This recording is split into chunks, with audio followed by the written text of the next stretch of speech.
کہ آپ نے سفر تجارت میں بڑا نفع حاصل کیا، میں آپ کا شکریہ ادا کرتی ہوں۔ اب جو کچھ آپ کا حصہ ہے اس میں آپ کا کیا ارادہ ہے؟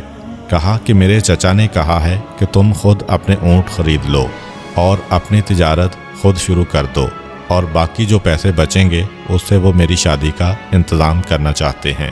پیغمبر اسلام سے یہ جملہ سننا تھا۔ خدیجہ طاہرہ نے کہا کہ آپ کا کیا خیال ہے، کس کا انتخاب آپ کریں گے؟ میرے ذہن میں بھی آپ کے لیے ایک رشتہ ہے جو خاندان کے اعتبار سے بھی آپ کی شریک ہے اور جو ہر اعتبار سے ہر مقام پر آپ کی مدد کرنے والی ہے۔ پیغمبر اسلام سمجھ تو چکے ہیں، مگر کہتے ہیں کہ اے خدیجہ، میرا ارادہ یہ تھا کہ میں اس خاندان میں رشتہ کروں جو دولت کے اعتبار سے میرے برابر تو ہو مگر مجھ سے بلند نہ ہو۔ جناب خدیجہ کہتی ہیں کہ پھر تو یہ رشتہ آپ کے لیے سب سے مناسب ہے۔ اپنا نام بھی نہیں لے رہی ہیں، اشارتاً بات بھی ہو رہی ہے۔ پیغمبر سوال کرتے ہیں کہ کیسے؟ کہا کہ اس لیے کہ میرے پاس کوئی دولت نہیں ہے، میری تمام دولت، جائیداد اور سامان تجارت وہ سب آپ کے لیے ہے، آپ کے نام ہبہ کیا جاتا ہے، سب کچھ آپ کے پاس ہے، میں تو ایک کنیز ہوں، اب اس کے بعد میرے پاس کچھ بھی نہ رہے گا۔ وہ جو دولت کا فرق تھا وہ تو ختم ہو گیا، اب آپ کے پاس دولت زیادہ ہے، میں تو ایک کنیز بن کے رہوں گی۔ پیغمبر اسلام نے سنا اور ایک مرتبہ یہ کہہ کے واپس آئے کہ میں اپنے چچا سے بات کرتا ہوں۔ پیغمبر اسلام اپنے چچا کے پاس آئے۔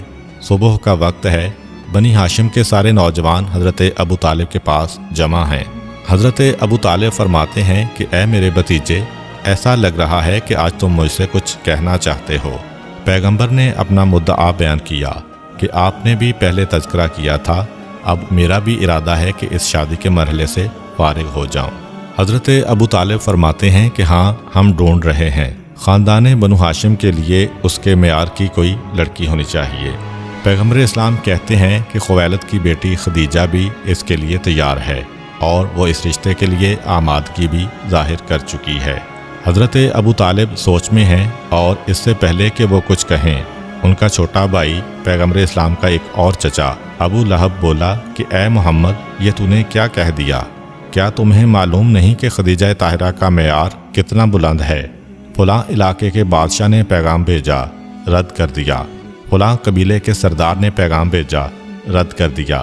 اگر ہمارے خاندان میں سے کوئی سردار پیغام بھیجتا تو سمجھ میں آنے والی بات تھی، مگر تمہارے پاس تو کچھ بھی نہیں ہے، تمہارا پیغام کیسے لے جایا جائے؟ ہم سب کی رسوائی ہوگی۔ ابو لہب کا اتنا کہنا تھا کہ پیغمبر اسلام کے ایک اور چچا جناب عباس جلال کے عالم میں کھڑے ہو گئے۔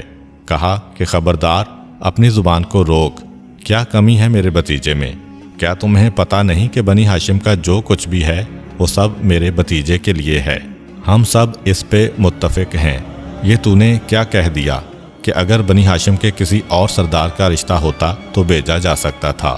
ہم سب اس کے غلام ہیں، یہ ہمارا سردار ہے۔ جناب عباس نے اتنے جوش کے ساتھ گفتگو کی کہ سب خاموش ہو گئے، مگر حضرت ابو طالب نے کہا کہ اس طریقے سے رشتہ بھیجنا مناسب نہیں ہے۔ بنو ہاشم کا رشتہ رد ہو گیا تو بہرحال یہ ایک توہین مانی جا سکتی ہے عرب کے ماحول میں۔ ایسا کرو کہ خود پہلے خدیجہ طاہرہ کی رائے لے لی جائے کہ وہ کیا کہنا چاہتی ہیں۔ مگر کیسے رائے لی جائے؟ شادی کا مسئلہ ہے، اجنبی خاندان ہے، مگر ایک راستہ سمجھ میں آ گیا۔ حضرت ابو طالب کی بہن ہیں جناب صفیہ، یعنی پیغمبر اسلام کی پھوپھی۔ جناب صفیہ کی شادی جناب خدیجہ کے خاندان میں ہوئی تھی، جناب خدیجہ کے بھائی سے ہوئی تھی۔ اس اعتبار سے صفیہ رسول خدا کی پھوپھی ہیں، ابو طالب کی بہن ہیں، مگر خدیجہ طاہرہ کی باوج ہیں۔ جناب خدیجہ نے دیکھا کہ آج بے وقت میری باوج میرے پاس آ رہی ہیں، فوراً سمجھ گئیں کہ یہ کیا معاملہ ہے۔ جناب صفیہ نے بات چھیڑی، خدیجہ، شادی کے بارے میں تمہارا کیا ارادہ ہے؟